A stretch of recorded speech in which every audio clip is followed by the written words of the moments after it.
Nothing ever happened. So, Rewind. oh,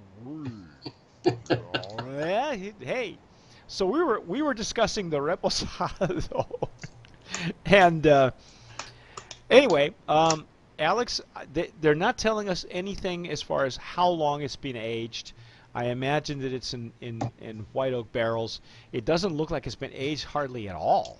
No, it's very light. It's almost like It's a, nothing. it, I don't know if you could see the color on this. It's like a very pale straw color. It's really pale. I mean, it's almost colorless. Yeah, it's almost you could almost call it a Yeah. blanco suave almost.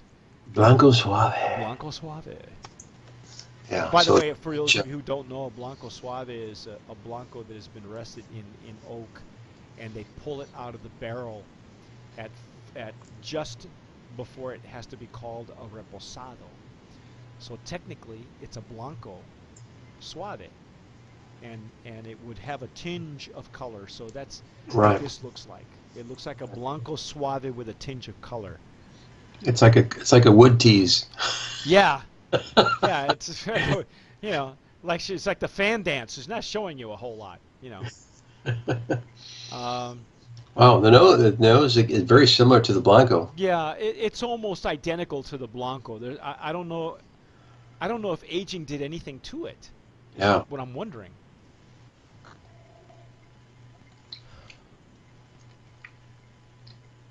Hmm.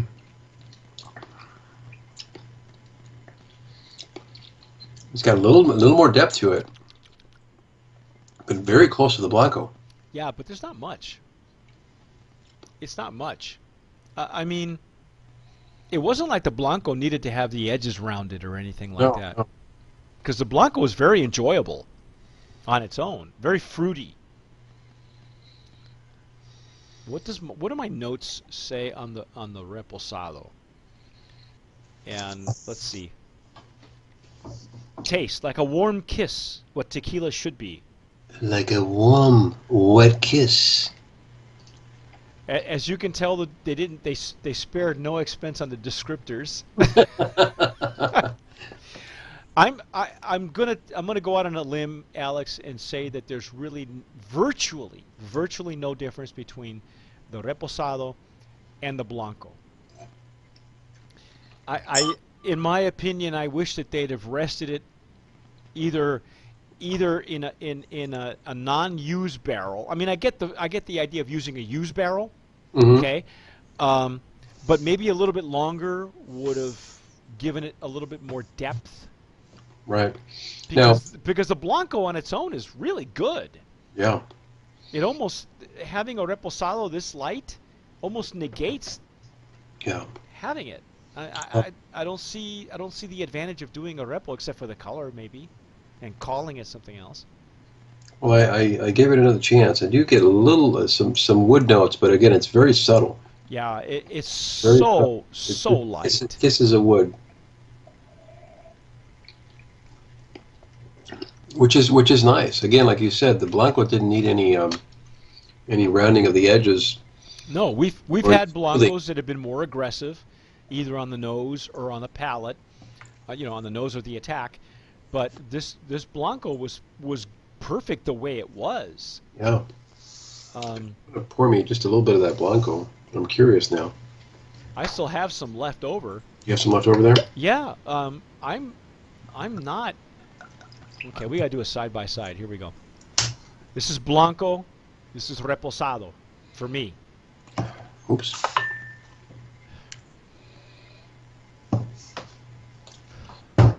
Reposado. Papa. Papa bueno.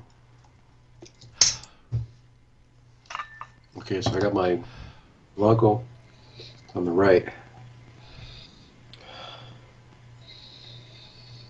Yeah, very similar nose, huh?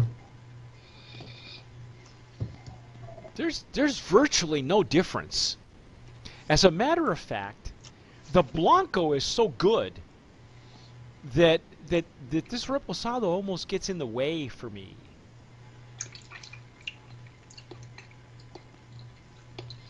And you get a little bit, just a little touch of wood.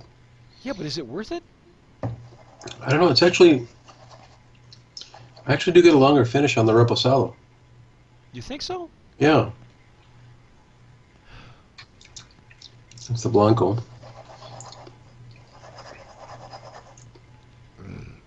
It's about the same. It's virtually the same, Alex.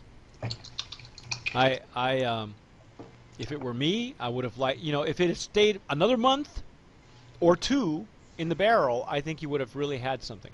You really think they just poured it through and took it Well, out? I don't know. I don't know.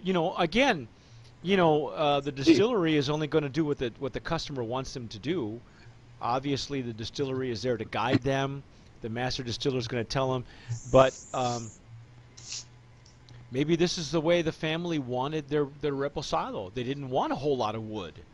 They wanted it just enough to color it.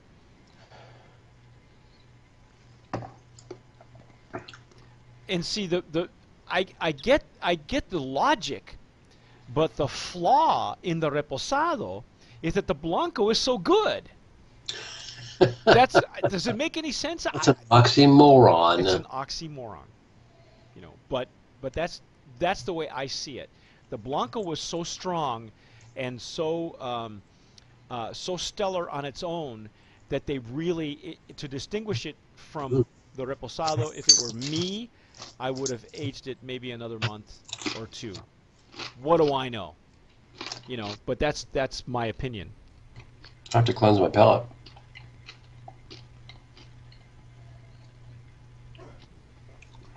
The Reposado has kind of grown on me, Mike.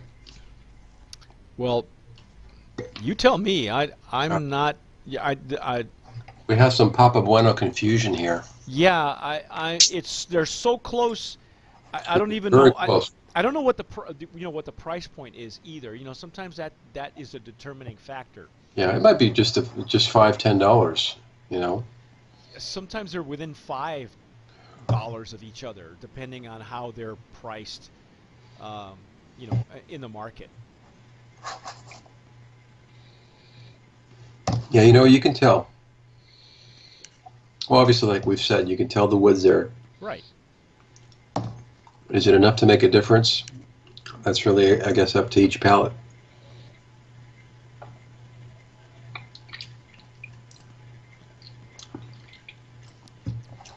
It's not bad. Well, I'm finally tasting some wood. Are you? I, Did you finally get a Woody? yeah, I finally got some woody.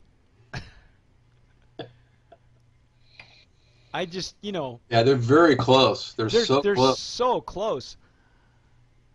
The idea of having a reposado is to distinguish it just enough, without losing the character of the blanco.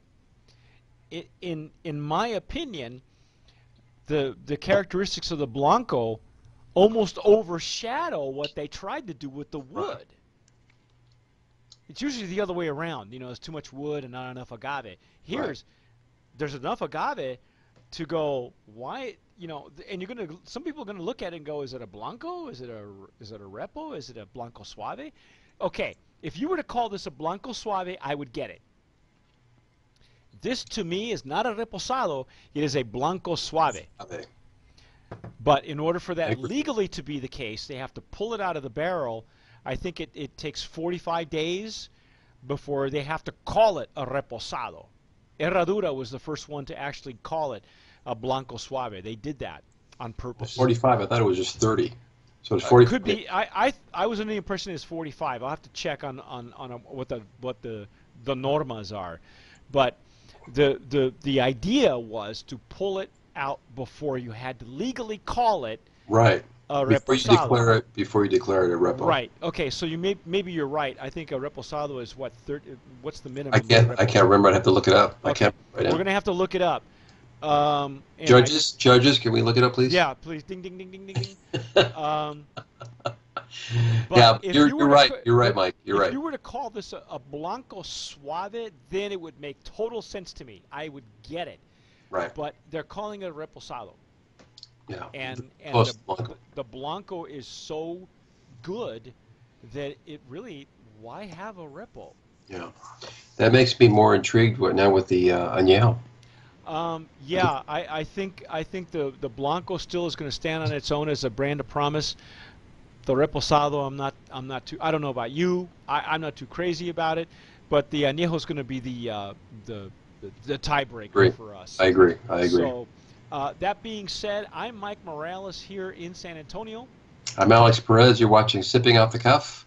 Thanks for watching on tequilaaficionado.com and on YouTube. Please subscribe down at the bottom of the video screen and tell us what you think. Maybe you might feel differently. Yeah, if you've had it and you Hey, love the Repo, tell us why. We dare yes, you. We dare you. yes, yes, I dare you. Thanks for watching. I'm Alex Perez.